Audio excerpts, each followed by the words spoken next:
Hello students, नमस्कार। आज इस क्लास में अपन जो आंकिक प्रश्न होते हैं, न्यूमेरिकल प्रश्न होते हैं, किस पर? कैपेसिटर पर। वो अपन दो कॉन्सेप्ट पर पढ़ेंगे और वो दो कॉन्सेप्ट है वो क्या है? तो उसके लिए ध्यान दो। सबसे पहला कॉन्सेप्ट ये है कि अगर किसी संधारित्र के बीच में इस तरीके से, ठीक है, ये कोई संधारित्र है, ये उसकी पहली प्लेट और ये इसकी दूसरी प्लेट, और ये बी पॉइंट और ये इसका ए पॉइंट, ठीक है। अब इस जो संधारित्र है इसके बीच में अपन कोई पराविद्युत पदार्थ रखें, ठीक है। और पराविद्युत पदार्थ जैसे मान लो आपने यहाँ रखा है ये वाला पराविद्युत पदार्थ यहाँ तक, और ये मान लो कितना है इसका पराविद्युतांक एप्सिलॉन R1। दूसरा कोई पराविद्युतांक रखा वो है एप्सिलॉन R2। और इस तरीके से अपन इसमें मान लेते हैं कितने पराविद्युत रखे हैं, 3 रखे हैं। तो ये तीसरा एप्सिलॉन R3 पराविद्युत पदार्थ का माध्यम। तो ऐसा करने से ध्यान दो कि ये एक अलग से हो गया, ये अलग से हो गया, ये अलग से हो गया, ये 3 भागों में बट गए। अगर इनको अपन दूसरे तरीके से व्यवस्थित करें इनको, तो हो सकता है वो इस तरीके से अपन कर सकते हैं। अभी तो अपन ने क्या किया है कि ये जो पट्टी है इसकी, ठीक है, उस लेंथ के पैरेलल किया। अगर अपन क्या कर सकते हैं, ऐसे लेंथ के परपेंडिकुलर भी रख सकते हैं इनको। तो वो अपने सिचुएशन 2 या फिर उसका अपन कॉन्सेप्ट 2 में पढ़ेंगे। और वो क्या है, तो वो है इस तरीके से अपन अलग से पढ़ें कॉन्सेप्ट 2। उसमें अपन ये पढ़ेंगे कि ये जो आपको दिया गया संधारित्र है इसमें इस तरीके से न रख करके और ऐसे रखी हुई है। ये कोई पहला माध्यम है यहाँ तक एप्सिलॉन R1, और ये दूसरा माध्यम यहाँ रखा गया है एप्सिलॉन R2 का, और इसका पराविद्युतांक कितना है एप्सिलॉन R3, ठीक है। जब अपन इस तरीके से करते हैं तो ये जो है कि वो कौन से क्रम में प्राप्त होंगे, जैसे ये वाले श्रेणी में है, ये वाले श्रेणी में है, या किस में, समांतर में या श्रेणी में, ये अपने को पढ़ना है, ठीक है। तो इसके लिए आपको यहाँ ध्यान दो, जब इस तरीके से अपन रखते हैं तो अगर यहाँ मान लिया गया कि भाई बीच की दूरी कितनी है, ये प्लेटों के बीच की दूरी स्मॉल d है, तो यहाँ पर तो क्या चेंज हो रहा है, जैसे इस संधारित्र, इस संधारित्र, इस संधारित्र, तीनों के बारे में अगर पढ़ें अपन, तो ये वाला जो संधारित्र है इसकी जो बीच की दूरी है, प्लेटों के बीच की दूरी वो इतनी सी है, जबकि पूरे वाले की क्या थी, ये वाली। इसके प्लेटों के बीच की दूरी ये है, इनके प्लेटों के बीच की दूरी ये है। तो यहाँ क्या चेंज हो रहा है, बीच की दूरी चेंज हो रही है। अब प्लेट का क्षेत्रफल चेंज हो रहा है कि ये देखना अपने को। तो ध्यान दो, जो प्लेट का क्षेत्रफल ये है मेन संधारित्र का, वही प्लेट का क्षेत्रफल क्या इस संधारित्र का, वही इस संधारित्र का, और वही इस संधारित्र का। तो इस कॉन्सेप्ट को अपन कैसे लिख सकते हैं, तो इसको लिख सकते हैं अपन कि किस प्रकार से ये व्यवस्थित हो, तो इस प्रकार से व्यवस्थित हो ताकि क्या चेंज नहीं हो, प्लेट का क्षेत्रफल चेंज नहीं हो, और क्या चेंज हो जाए, बीच की दूरी, ठीक है। तो ये इस तरीके से आप याद रखोगे, जैसे मैं लिख रहा हूँ कि इसमें क्या हो रहा है, इसमें बीच की दूरी, मध्य की दूरी परिवर्तित हो रही है, बीच की दूरी परिवर्तित है, लेकिन क्या परिवर्तित नहीं है, प्लेट का क्षेत्रफल अपरिवर्तित है, लेकिन प्लेट का क्षेत्रफल अपरिवर्तित है। प्लेट का क्षेत्रफल क्या है, अपरिवर्तित। जब ये इस तरीके से होता है, यानी बीच की दूरी तो क्या हो गई, सबके लिए अलग अलग हो गई, अलग अलग भागों में बट गई। पहले संधारित्र के लिए अलग है, दूसरे के लिए अलग है, तीसरे के लिए अलग है। किससे अलग है? जो पहले दूरी आपको दे रखी थी उससे अलग है, जो दूरी आपको क्या थी पहले दी हुई थी। और इसी में आप साथ साथ क्या समझ सकते हो कि इसके लिए भी वही प्लेट का क्षेत्रफल है, इसके लिए भी प्लेट का क्षेत्रफल वही है, यानी प्लेट का क्षेत्रफल अपरिवर्तित हो। जब ऐसी कंडीशन हो, जब ऐसी कंडीशन हो तो ये जो संधारित्र है जिनकी धारिताएं, मान लो इसकी धारिता कितनी है C1, इसकी धारिता C2, इसकी धारिता C3, ठीक है। तो ये जो संधारित्र है वो किस क्रम में माने जाते हैं? किस क्रम में माने जाते हैं? श्रेणी क्रम में। किस क्रम में माने जाते हैं? श्रेणी क्रम में। तो ये कॉन्सेप्ट है किसका? तो यहाँ मैं लिख रहा हूँ श्रेणी क्रम का। किसका? ये श्रेणी क्रम का, ठीक है। उसके बाद में अगर इस कॉन्सेप्ट की अपन बात करें, इसमें जो संधारित्र जिनके पराविद्युत पदार्थ का जो पराविद्युतांक है क्रम से ये वाले हैं। इसमें अगर अपन बात करें कि भाई पहला कैपेसिटर, इसकी धारिता C1, इसकी धारिता C2, इसकी धारिता कितनी है, कैपेसिटेंस कितनी है, C3 है, ठीक है।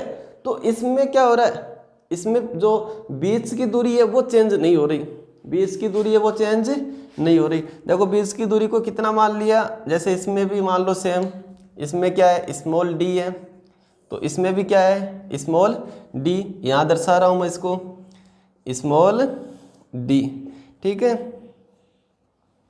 अब ध्यान तो पहला जो संधारित्र है ये वाला, ये जो संधारित्र है ये, इस संधारित्र के बारे में अगर बात करें तो प्लेटों के बीच की दूरी यहाँ से लेकर यहाँ तक, और वो कितनी है d। दूसरे संधारित्र के बारे में बात करें तो प्लेटों के बीच की दूरी कितनी है d। तीसरे के लिए भी प्लेटों के बीच की दूरी कितनी है d। यानी इस सिचुएशन में आप लिख सकते हो इसके टॉपिक को कि इस वाले में बीच की दूरी क्या है, अपरिवर्तित है।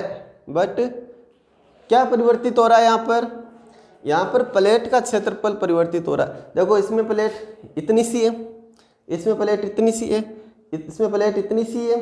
तो ये निश्चित रूप से आपको पता हो गया होगा, समझ में आ गया होगा कि भाई दिए गए संधारित्र का जो प्लेट है वो ये है, ठीक है। तो एक तो इस प्लेट का क्षेत्रफल जो आपको दिया हुआ था मेन संधारित्र, और एक ये प्लेटों का क्षेत्रफल, तो इनका क्षेत्रफल क्या हो गया, अलग अलग हो गया। तो यहाँ अपन क्या लिख सकते हैं इस वाले कॉन्सेप्ट 2 के लिए, इसके लिए अपन लिख सकते हैं कि बीच की दूरी, प्लेटों के बीच की दूरी अपरिवर्तित है, लेकिन प्लेट का क्षेत्रफल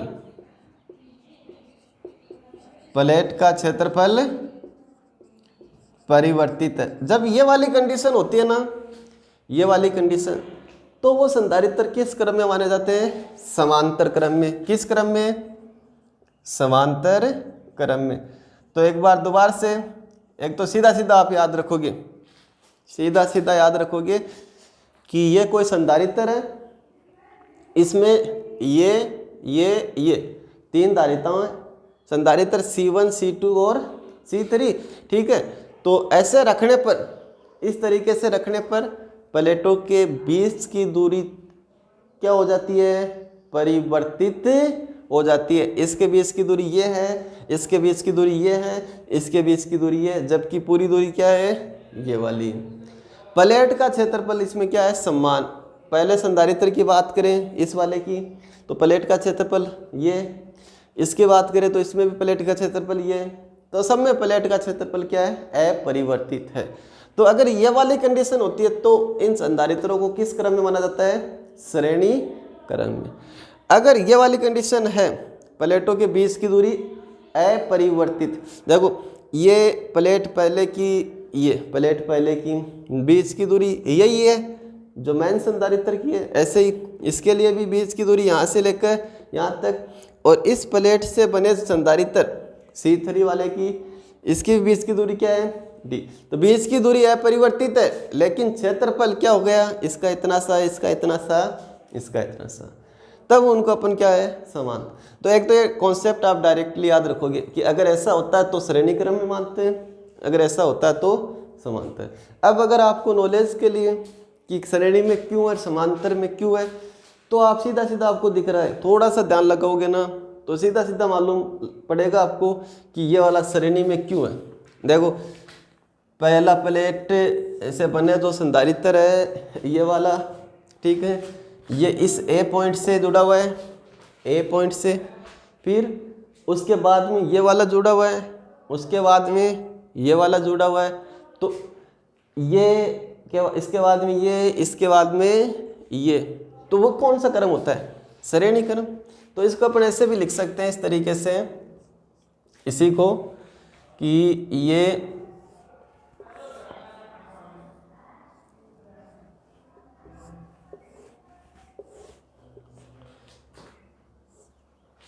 एप्सिलॉन R1, ठीक है, और ये एप्सिलॉन R2, और ये वाला क्या हो गया एप्सिलॉन R3। इसको ऐसे करके दर्शाया, इसका मतलब कि ये किस क्रम में है, श्रेणी क्रम में, जो यहाँ लिखा ना वो लाइन।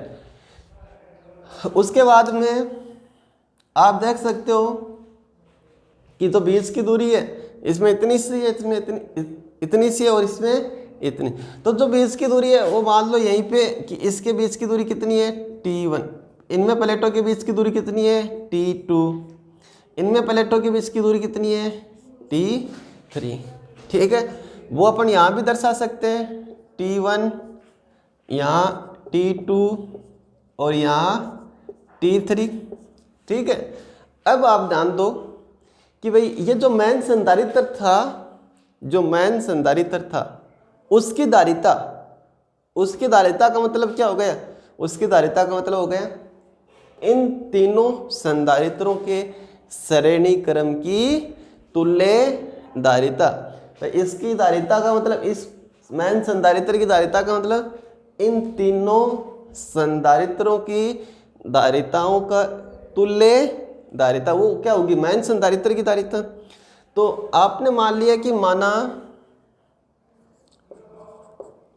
ठीक है, माना दिए गए संधारित्र या मुख्य संधारित्र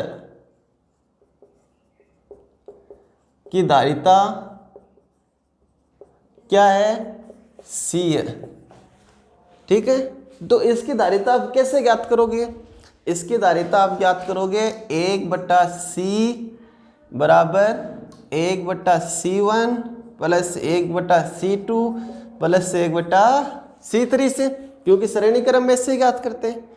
अब अगर आपको ये ज्ञात करना हो कि भाई C1 का मान क्या होगा, C2 का मान क्या होगा, C3 का मान क्या होगा, तो C1 इसकी धारिता है, C2 इसकी धारिता है और C3 इसकी धारिता है। ये क्या है, प्लेट संधारित्र है जिनमें आपको माध्यम पता है और बीच की दूरी पता है, प्लेट का क्षेत्रफल भी आपको पता है, प्लेट का क्षेत्रफल कितना होगा दिए गए प्लेट के क्षेत्रफल के बराबर, ठीक है। तो यहाँ आप अगर यहाँ लिखना चाहो कि C1 C2 इनकी वैल्यू क्या होगी, तो C1 की वैल्यू कितनी होगी A एप्सिलॉन नॉट बटा D। इस सूत्र को अपन कब काम में लेते हैं, जब वायु या निर्वात तो माध्यम होता है तो साथ में क्या जाता है एप्सिलॉन R। अब ये पहले के लिए काम में ले रहे हैं तो यहाँ क्या जाएगा एप्सिलॉन R1। A1 नहीं लिखेंगे, क्यों नहीं लिखेंगे, क्योंकि सब प्लेटों का क्षेत्रफल क्या होगा समान होगा और वो इसके क्षेत्रफल के समान होगा, ठीक है। बटे में D क्या है, उस संधारित्र के प्लेटों के बीच की दूरी, तो यहाँ वो क्या है T1, तो इसको अपन लिखेंगे T1। ऐसे ही C2 A epsilon naught epsilon R2 T2, इसी तरीके से जितने भी दिए हुए हैं सबको अपन लिख सकते हैं। आया समझ में ये। उसके बाद में अगर आपको कहे कि आप इसकी तुल्य धारिता ज्ञात करो, तो पहले की निकाल ली, दूसरे की निकाल ली, तीसरे की निकाल ली, C1 C2 C3 जितने भी दिए हुए सब के निकाल ली, फिर उनको यहाँ रखा, सरल किया लघुत्तम लेके, और फिर वो 1/C का मान आएगा, उसका व्युत्क्रम करोगे तो क्या आ जाएगा सी, और सी क्या बना है, मुख्य संधारित्र की धारिता। अब देखो ये किस क्रम में है, समांतर क्रम में। आपको दिख भी रहा है कि भाई जैसे ये यहाँ से आने वाला जो धारा के अगर बारे में धारा से समझे तो सही होगा समझने, आवेश की बजाय धारा से समझ सकते हैं अपन। तो ये इस सिरे से आने वाली जो धारा है वो यहाँ कितने भागों में बट रही है, 3 भागों में। कितने भागों में, 3 भागों में। कुछ इसमें चली जाती है, कुछ इसमें चली जाती है, और शेष किस में जाएगी, तीसरे में जाएगी। इसका मतलब ये तीनों संधारित्र किस क्रम में हो गए, समांतर क्रम में। यहाँ ठीक है, देखो अपन संधारित्र के लिए धारा से नहीं समझते, किससे समझते हैं, आवेश से। ठीक है, क्योंकि अपने धारा से समझना सरल होता है, क्योंकि वो जो है वो अपना 10th क्लास में पढ़ा हुआ है, तो उसके आधार पर समझ लो, भले कोई दिक्कत नहीं है इसमें। लेकिन ध्यान रखना क्या होता है इसमें, आवेश होता है। अब आगे ध्यान दो, यह तो समझ में आ गया होगा, एक बार दोबारा से ध्यान दे लो कि यहाँ से आने वाली धारा, ये जंक्शन है, संधि है। इस संधि पर कुछ धारा तो पहले संधारित्र के लिए, कुछ इसमें जो शेष बच गई वो इसमें। धारा यहाँ जंक्शन पर बंट रही है ना, तो किस में हो गई ये, समांतर क्रम में। इसके लिए ध्यान दो, ये धारा मान लो जो भी आ रही है, वही धारा इसमें, वही धारा इसके बाद में इसमें, वही इसमें। मैंने पहले भी बताया भी कि धारा से नहीं समझते अपन, किससे समझते हैं, आवेश से। तो जैसे बैटरी के प्लस से जोड़ा गया तो जो धनावेश यहाँ आया, ठीक है, उतना ही आवेश दूसरे पर, उतना ही इस पर, इस तरीके से। तो ये किस क्रम में हो गए, श्रेणी क्रम में। वेरी सिंपल, कोई दिक्कत नहीं है इसमें। तो अब अगर इनको आपको समझ में आ गया कि ये समांतर क्रम में है, ये तीनों संधारित्र जिनके मध्य माध्यम है, ठीक है, तो इसमें आप किस तरीके से लिख सकते हो इनको, इनको ऐसे लिख सकते हैं जैसे ये पहला संधारित्र, ये वाला, ठीक है। थोड़ा और बड़ा करके समझो तो ये इस तरीके से, जैसे ये पहला संधारित्र, ठीक है, ये दूसरा संधारित्र, ये तीसरा संधारित्र, ठीक है। ये इस तरीके से यहाँ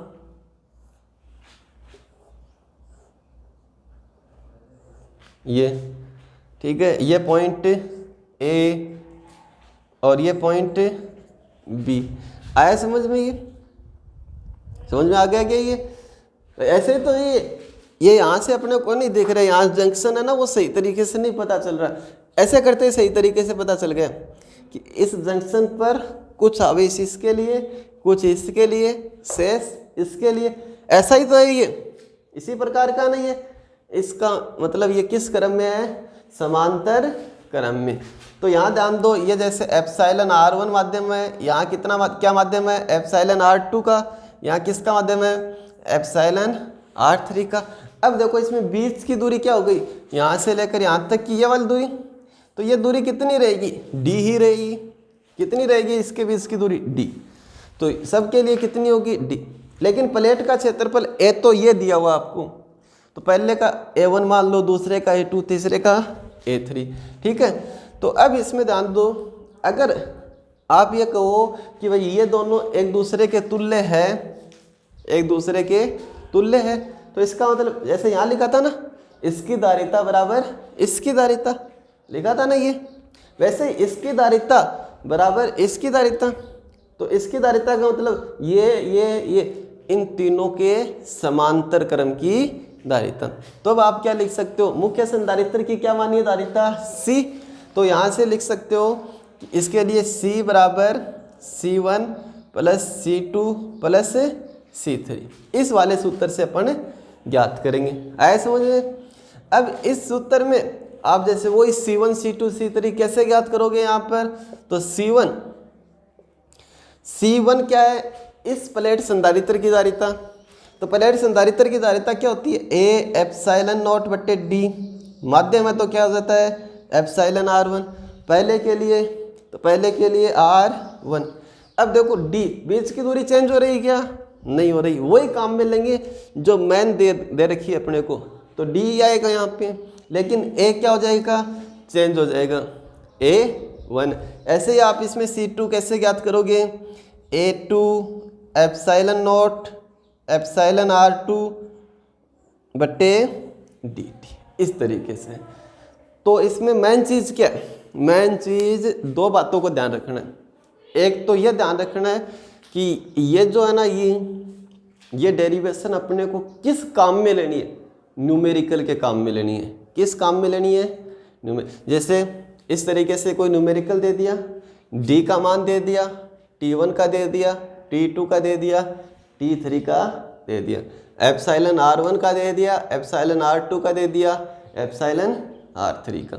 अब कह रहा है कि इसकी धारिता ज्ञात करो या तुल्य धारिता ज्ञात करो। तो आपको पता होना चाहिए किस क्रम में जुड़े हुए हैं? श्रेणी क्रम में। तो श्रेणी क्रम में आप इन तीनों की धारिताओं का योग कैसे करते हो? इस तरीके से। तो 1/c से आप क्या ज्ञात कर लोगे? c, और वो c क्या है? इस संधारित्र की धारिता। अब आपको दिक्कत आई कि भाई C1 C2 C3 कैसे ज्ञात करें? तो C1 C2 क्या है? इस प्लेट संधारित्र, इस प्लेट संधारित्र, इस प्लेट संधारित्र की धारिता है क्रम से, और उसके लिए सूत्र होता है A एप्साइलन R2 अपॉन दूरी। तो उसके आधार पर अपन ये करेंगे, ठीक है। और ये जो इसका जो कॉन्सेप्ट में जो ये अपन लाइन लिखी है ना कि श्रेणी में कब होता है, तब ये आपको याद रखना है। वैसे इतना समझा दिया तो आपको पता ही, देखते ही पता चल जाना चाहिए कि ये श्रेणी में है, और यहाँ इसमें अलग अलग है बट रही है, तो ये क्या हो गए? समांतर में हो गए। अब अपन इस पर न्यूमेरिकल करेंगे, ठीक है। हो सकता है किसी स्टूडेंट्स को अभी भी कोई कंफ्यूज हो, या फिर ऐसे लग रहा है कि अभी ये क्या किया है, ये कुछ अलग सा टॉपिक हो गया, हटके टॉपिक हो गया, ठीक है। तो कोई टेंशन नहीं, अभी अपन इस पर क्या करेंगे? न्यूमेरिकल करेंगे, और न्यूमेरिकल से सब क्लियर हो जाएगा। तो कोई न्यूमेरिकल मैं यहाँ लिख रहा हूँ, और वो किस प्रकार से है? वो है कि यदि या फिर दिए गए संधारित्र की, दो संधारित्र आपको दिए गए, ठीक है, दिए गए संधारित्रों की धारिता ज्ञात कीजिए।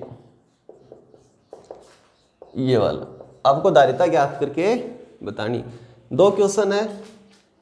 पहला क्वेश्चन इसमें यह है कि ये कोई संधारित्र है, ठीक है, प्लेट का क्षेत्रफल आपको क्या दे रखा है? a, ठीक है। प्लेट का क्षेत्रफल कितना दे रखा है? a दे रखा है। अब इसमें क्या है कि जो परावैद्युत जो माध्यम है, परावैद्युत माध्यम, या फिर इसको दूसरे तरीके से विपरीत करके समझ लो, ताकि इस तरीके से आए तो भी इसमें कोई दिक्कत नहीं आए। ऐसे तो अपने समझा है थोड़ी देर पहले, ऐसे भी इसको लिख सकते हैं। पर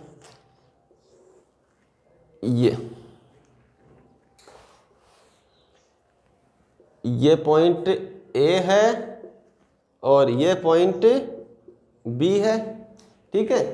और ये जो बीच की दूरी दे रखी है कौन सी हो गई? यहाँ से यहाँ तक, वो है D, ठीक।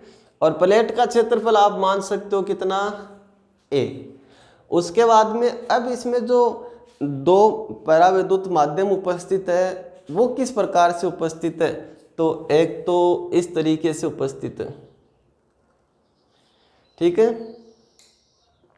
ये। तो इसका मतलब क्या हो गया?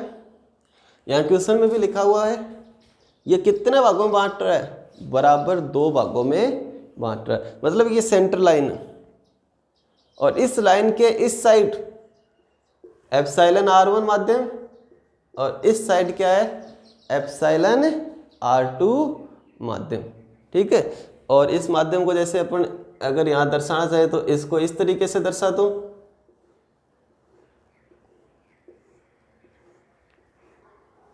और इस वाले को आप दर्शाओ तो इस तरीके से।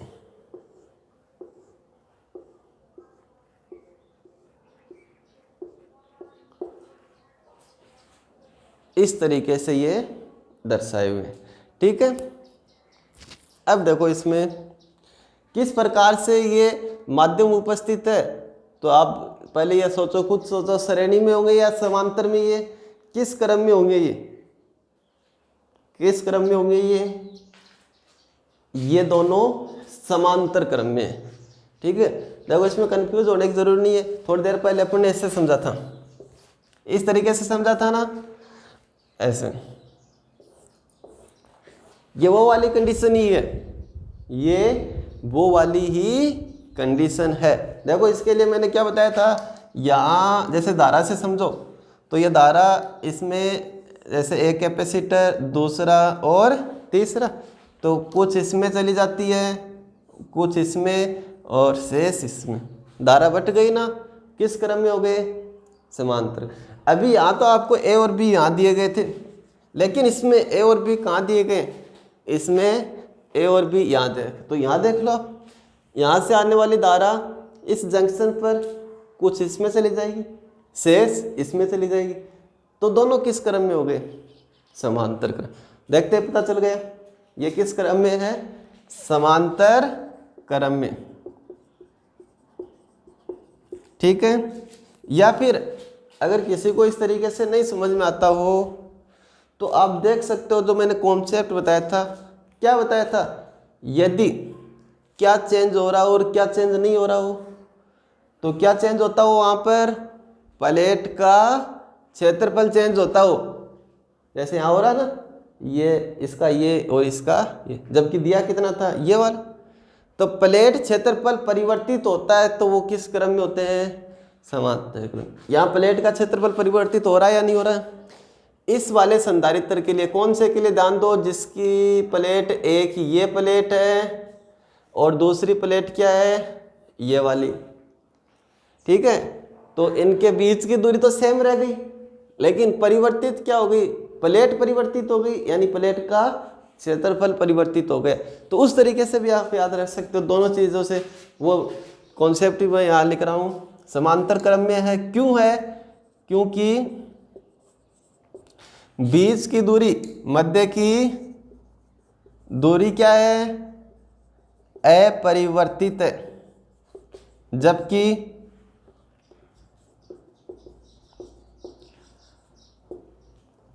प्लेट का क्षेत्रफल या प्लेट क्षेत्रफल परिवर्तित है। आया समझ में। अब माना धारिता, इसकी धारिता कितनी मान ली आपने, तो धारिता मान ली C। तो कैसे ज्ञात करोगे, तो समांतर क्रम के लिए अपन ज्ञात करते हैं C बराबर C1 प्लस C2 से। ठीक है, अब आपको ये चीज़ है ना, वो दी हुई थी सारी, ये मैंने यहाँ नहीं लिखी थी। और वो क्या दी थी, प्लेट का क्षेत्रफल A, बीच की दूरी D, प्रथम माध्यम का पराविद्युतांक एप्सिलॉन R1, द्वितीय माध्यम का पराविद्युतांक एप्सिलॉन R2। ये ऐसे है, इसका मतलब बीच में है, ये क्या है, बीच में। तो इस तरीके से अपन देखें तो ये प्लेट पहले संधारित्र की इतनी बची, प्लेट इतनी बची ना, पहले कितनी थी, यहाँ से यहाँ तक। तो प्लेट का क्षेत्रफल कम हो गया, कितना कम हो गया, पहले से आधा। भाई अगर बीचों बीच लाइन है तो प्लेट आधी हो गई ना, तो प्लेट क्षेत्रफल क्या हो गया, आधा हो गया। तो यहाँ आप लिख सकते हो कि A1 बराबर क्या हो जाएगा, A/2, A2 बराबर क्या हो जाएगा, A/2। और यहाँ जो बीच की दूरी है, पहले के लिए D1, दूसरे के लिए D2, किसके बराबर होगी, मेन दूरी के। देखो ये दोनों प्लेटें मिलकर एक संधारित्र बना रही है। ठीक है, यहाँ पर अपन देख सकते हैं बीच की दूरी वही है ना, यहाँ भी बीच की दूरी वही। तो D1 बराबर D2 बराबर D। अब उसके बाद में आगे ध्यान दो, आपको C1 ज्ञात करना है, C2 ज्ञात करना है, समीकरण 1 में रखना है। तो C1 सूत्र क्या होता है, A epsilon naught epsilon R बट्टे D, यह सूत्र होता है ना। अब इसमें देखो, इस सूत्र से अगर अपन ज्ञात करें, इस वाले सूत्र से, तो इस सूत्र से आपको बताना है पहले क्या क्या ज्ञात करना है, C1, फिर ज्ञात करना है C2। तो C1 तो एक की जगह क्या हो जाएगा, मतलब पहले का क्षेत्रफल कितना है, A/2। तो यहाँ A1 लिख दो एक बार, उसके बाद में एप्सिलॉन नॉट एप्सिलॉन R1 बट्टे D, 1, डी की जगह क्या जाएगा, D1 आ जाएगा। अब इनकी जो वैल्यू है वो यहाँ से पुट कर दो, तो ये वैल्यू हो गई A1 की वैल्यू कितनी है, A/2 epsilon naught epsilon R1 by D1 का मान कितना है, D। और अब इसको थोड़ा सरल किया तो कितना हो गया, तो ये हो गया A epsilon naught epsilon R1 upon ये कितना होगा यहाँ पे 2D। इसी प्रकार सेम इसी सूत्र से C2 बराबर क्या सूत्र हो जाएगा, A2 epsilon naught epsilon R2 D2, और इनके मान लिख दो A और D के। तो A2 का मान A/2 epsilon naught epsilon R2, D2 का मान क्या है, D, और C2 की वैल्यू क्या हो गई, A epsilon naught epsilon R2 2D। समीकरण 1 से आपने धारिता ज्ञात की है, वो क्या है, C बराबर C1 प्लस C2। तो C1 और C2 के मान लिख दो, तो C1 का मान क्या है, ये वाला, C2 का मान क्या है, ये वाला, ठीक है। तो C1 C2 के मान A/2 epsilon naught epsilon R1 by D plus A/2 epsilon naught epsilon R2 D। अब लास्ट में C बराबर क्या हो गया, A/2 epsilon naught D common आ रहा है ना इसमें, यहाँ क्या आ गया, epsilon R1 plus epsilon R2। ये इसका रिजल्ट है, फाइनल आंसर है। और इसमें तो अपन जैसे वैल्यू वाला नहीं किया था, अगर आपको यहाँ वैल्यू दे रखी होती ना, वैल्यू दे रखी होती तो आप वैल्यू रखते जाते, और ये इस तरीके से क्या आ जाता, न्यूमेरिकल वैल्यू आ जाती, ठीक है। तो ये तो किस क्रम में थे, किस क्रम में थे, समांतर क्रम में थे। दूसरा ऐसा ही अपन दूसरा किसके लिए एक और पढ़ेंगे, जिसमें क्या होगा, समांतर नहीं होगा, कौन सा क्रम होगा, श्रेणी क्रम होगा। तो एक बार फटाफट से आप देख सकते हो, दोबारा से इसके बारे में ध्यान दे सकते हो कि ये अपने कहाँ, इसमें कोई दिक्कत है क्या, ठीक है।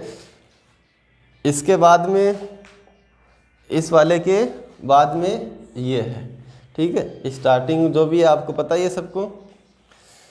अब सेकंड पर्सन,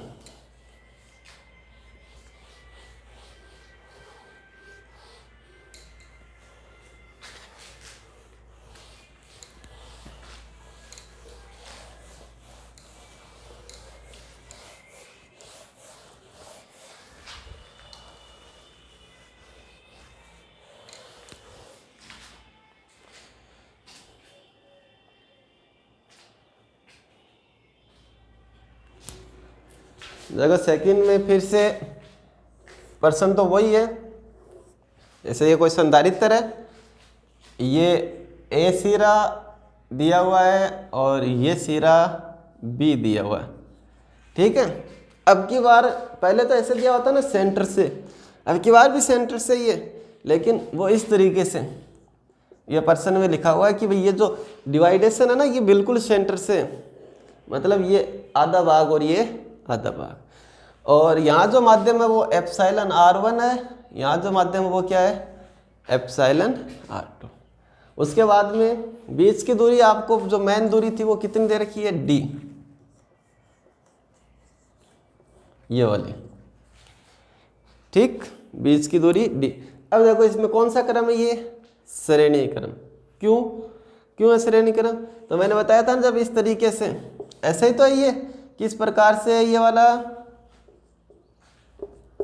इस तरीके से, ऐसे, ये पहला और ये दूसरा। तो ये कैसा क्रम है, श्रेणी क्रम। भाई यहाँ से आप धारा से समझो तो, नहीं तो आवेश से समझना है, तो वो इसमें और वो ही इसमें सेम धारा, इसका मतलब श्रेणी। कौन सा, श्रेणी। अब आगे ध्यान दो, अगर ये श्रेणी में है तो मैंने कॉन्सेप्ट भी बताया था, उस कॉन्सेप्ट पर भी नज़र करो, और वो कॉन्सेप्ट क्या था कि क्या परिवर्तित होना चाहिए, बीच की दूरी परिवर्तित होनी चाहिए। तो यहाँ क्या परिवर्तित हो रही है, बीच की दूरी परिवर्तित है, जबकि क्षेत्रफल, किसका क्षेत्रफल, प्लेट का क्षेत्रफल क्या है, अपरिवर्तित है। तो प्लेट का क्षेत्रफल वो क्या है, अपरिवर्तित है। तो ये किस क्रम में हो गए, अतः ये किस क्रम में, श्रेणी क्रम में।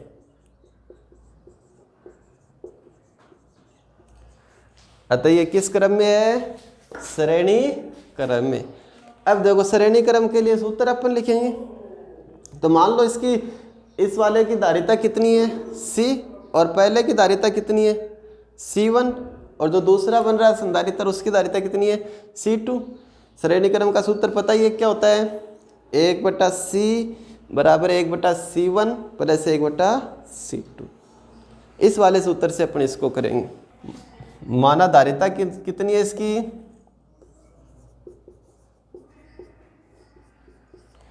धारिता मान ली इसकी C। तो अब ध्यान दो कैसे ज्ञात करेंगे, 1/C बराबर 1/C1 प्लस 1/C2 से ज्ञात करेंगे। ठीक है, अब इसमें ध्यान दो, सबसे पहले आपको ज्ञात करना है C1। तो C किस सूत्र से ज्ञात करेंगे, एप्सिलॉन नॉट एप्सिलॉन R बटे D, इस सूत्र से ज्ञात करेंगे ना C1 और C2। तो C1 के लिए ध्यान दो, C1 के लिए मतलब इस वाले के लिए पहला संधारित्र की एक प्लेट ये, दूसरी प्लेट ये, वही प्लेट है ना जो इसमें थी। तो इसका मतलब क्षेत्रफल चेंज नहीं हुआ, क्या चेंज हो गई, बीच की दूरी। इसमें बीच की दूरी यही है, पहले कितनी थी ये सेंटर लाइन है, तो बीच की दूरी क्या हो गई, आधी। तो D1 आधी हो गई किसकी, D/2 की, D की आधी हो गई ना, यानी D1 बराबर क्या हो गया D/2, और ये D2 है तो D2 क्या हो गया, आधा हो गया किसका, D का, D/2। तो ये वैल्यू अपन यहाँ साइड में लिख सकते हैं ताकि अपन कोई दिक्कत नहीं हो आगे, कि D1 बराबर क्या हो गया D/2, D2 बराबर क्या हो गया D/2। क्षेत्रफल है वो सेम है, क्योंकि सब में वही, पहले में भी वही प्लेट है और दूसरे में भी वही प्लेट है। इसका मतलब क्षेत्रफल सेम है, A1 A2 बराबर मैन A। अब इसमें देखो ये रख दो इसमें पहले के लिए, तो C1 A1 एप्सिलॉन R1 और D1। तो यहाँ से C1 बराबर A1 कितना है, सेम है A, epsilon naught epsilon R1, D1 कितना है D/2, तो D/2 सरल किया इसको। जैसे अपन इसको सरल करेंगे तो ये होगा 2A epsilon naught epsilon R1 by D। इसी प्रकार क्या ज्ञात कर लिया, C2 वो हो जाएगा A2 epsilon naught epsilon R2 by D2। अब इसमें वैल्यू यहाँ से देख के लिखनी है। तो C2 इक्वल क्या हो गया, A2 का मान सेम है ना, A epsilon naught epsilon R2 D/2, किस D2 का मान है ना D/2, तो D/2। अब इसको आगे सरल करो, C2 बराबर A epsilon naught epsilon R2 by D into 2 पर हो गया ये। तो किस सूत्र से ज्ञात करेंगे, श्रेणी के सूत्र से। तो आपको लिखोगे 1/C, ये समीकरण दे दो अपन यहाँ, समीकरण नंबर 1। तो यहाँ लिख दिया समीकरण 1 से 1/C 1/C1 1/C2। तो 1/C बराबर 1/C1 कितना वो लिखेंगे 2A epsilon naught epsilon R by D, ऐसे ही plus 1/C2 A epsilon naught epsilon R2 by D। ठीक है, तो 1/C इक्वल टू क्या हो गया, ये 1 बटे में है ना, इसको लिख देंगे D/2A epsilon naught epsilon R1। इसको लिख देंगे D/2A epsilon naught epsilon R2। और 1/C बराबर क्या हो गया, सेम वैल्यू है, ये सेम वैल्यू है, लेकिन यहाँ एप्सिलॉन R1 है, यहाँ एप्सिलॉन R2 है। तो आप क्या कर सकते हो, D/2A एप्सिलॉन नॉट कॉमन ले लिया, यहाँ क्या हो गया 1/एप्सिलॉन R1 और यहाँ क्या आ गया 1/एप्सिलॉन R2। ठीक है, तो अब ये तो 1/C का मान, आपको मान किसका ज्ञात करना है, 1/C का नहीं, किसका ज्ञात करना है, C का।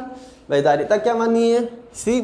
तो इसको और सरल करो, तो 1/C बराबर D/2A एप्सिलॉन नॉट और यहाँ epsilon R1 epsilon R2 LCM हो गया इसका, और ये हो गया epsilon R2 plus epsilon R1।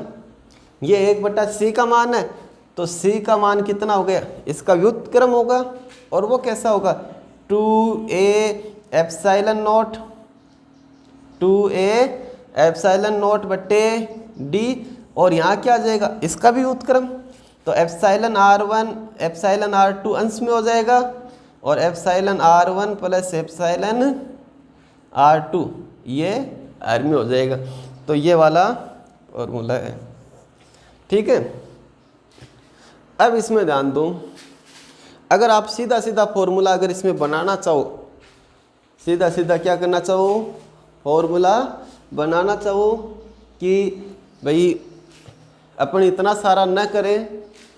ठीक है भैया, तो ये क्या है, प्रोसेस है, कि इस प्रोसेस के तहत मतलब एक तरीके से अपन क्या मान सकते हैं, इसको डेरिवेशन मान सकते हैं, ये सूत्र प्राप्त करने की।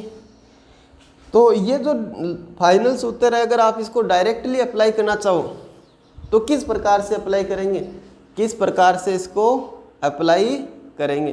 तो इसके लिए आप ध्यान दो, मैं इसको दोबारा से थोड़ा सा समझा रहा हूँ। यहाँ पर देखो, ये सूत्र है अपना A epsilon not by D into 2 epsilon R1 epsilon R2 epsilon R1 plus epsilon R2।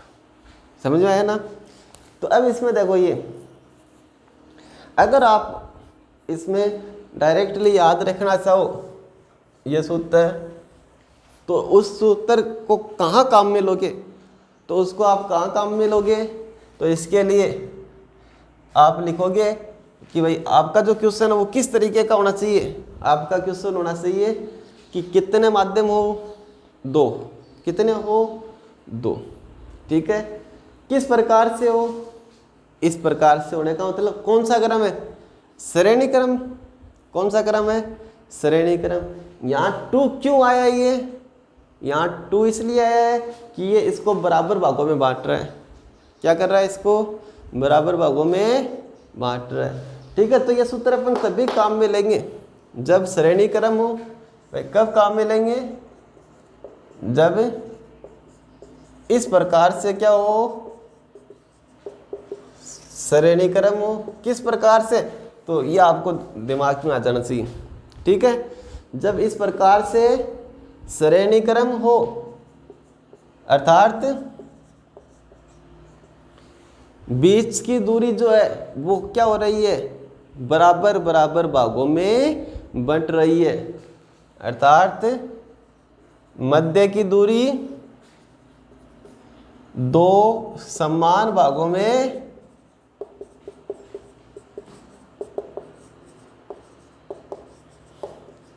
विभाजित हो, तब अपन धारिता का ये सूत्र काम में लेंगे।